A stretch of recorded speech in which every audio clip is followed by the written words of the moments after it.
So hello all, welcome to the next lecture of image processing, medical image processing. So now we'll see about the inverse radon transform. Okay, so in the last lecture we studied about the radon transform and how we are getting the projections from an object. So now we are going to see the inverse radon transform, nothing but how to get the reconstruction of an original image from the projections. So now in this we will see about the back projection method.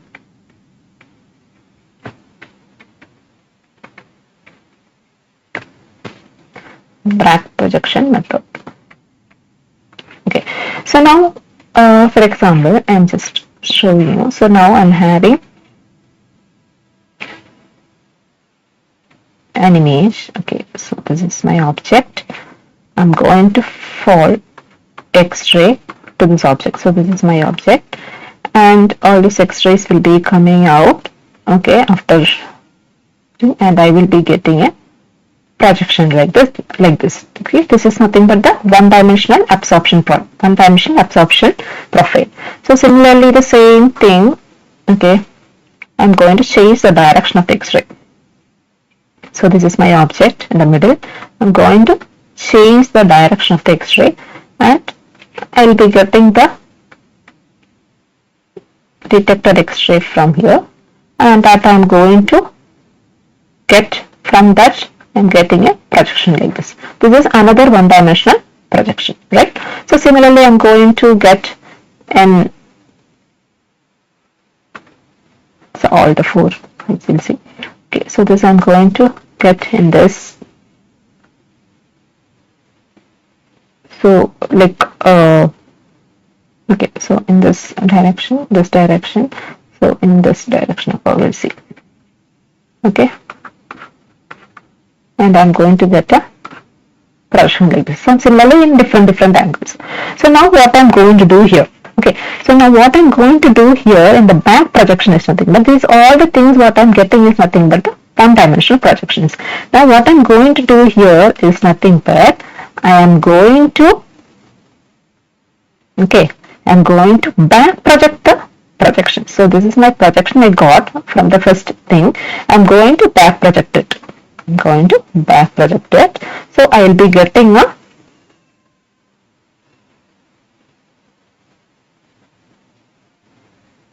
So I'm going to duplicating the one-dimensional signal across the image perpendicular to the direction of the beam. So I will be getting a beam like this.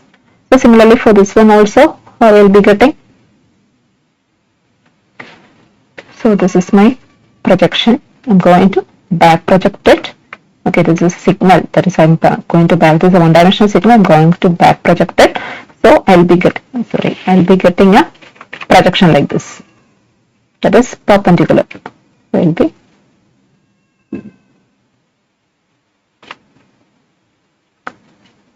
getting a projection like this. That will be perpendicular like this. Okay. So this is the beam I'm getting. So what will happen if I'm going to combine all this beam? Okay, so what I'm getting? So what will be getting if I'm going to combine all this beam? So I'm getting a beam like this. I'm going to get a beam like this. Okay. Again I'm going to get a beam in this direction. Okay. I'm going to get a beam in this direction, whatever the angles. Okay, I'm projecting the X-ray. So in all these angles, I'm going to get the beam. So what I'm getting in the center, in the middle portion. So the middle portion is nothing but I'm going to back project, like whatever the projections I'm back projecting. Okay, the combined thing. Okay, so these projections will be in different angles. In all these angles, I'm going to back project this object. So what I'll be getting? The final image. So that is nothing but your f cap of x comma y. So we can't tell this is f of x comma y. So we have studied in the previous lectures also. So it is nothing but the estimate of the original image we will be getting. So now we'll see the equation of this estimated image. So we know that the projection, okay, so we know that the projection is given by g of s comma theta equal to integral minus infinity to infinity, integral minus infinity to infinity f of x comma y into del of x cos theta plus y sin theta minus s into multiplied by dx dy. So this is the projection. Okay. So the back projection image for a fixed angle theta k. Okay, the back projected image for a fixed angle theta k, that is given by f of theta k equal to g of s comma theta k. Okay, so that is given by g of x cos theta k plus y sin theta k comma theta k.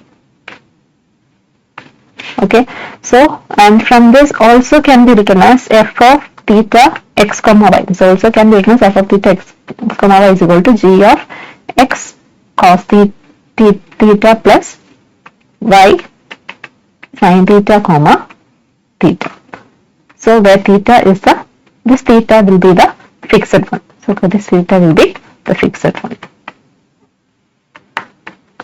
Okay, so how to then from this how we are going to get the three-dimensional representation of the image. So that is given by how from this is for the projections, and how we are going to get this is the projection of the image f theta of x comma y in the xy coordinates from the coordinate g of s comma theta. So now we are going to see how we are going to get the projection of the original image. This is f theta of x comma y with a fixed theta. Now we will see from all this theta combined together how we are going to get the estimated image f of x comma y. So the estimated, that is the two-dimensional image f of x comma y equal to integral 0 to infinity. Now what you are going to do? You are going to integrate in the all direction of angles. Okay, that's from 0 to 180 degree, that is 0 to pi f theta of x comma y multiplied by d theta. Okay, so now here what we are going to do? We are adding all the thetas.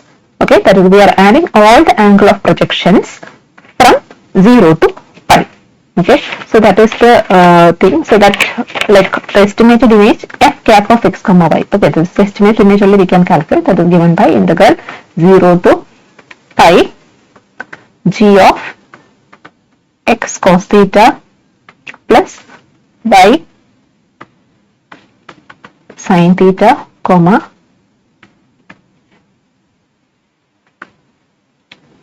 theta into multiplied by d theta. Or else you can write this both are same only. So this is also f cap of x comma y. Okay, so this is the estimated image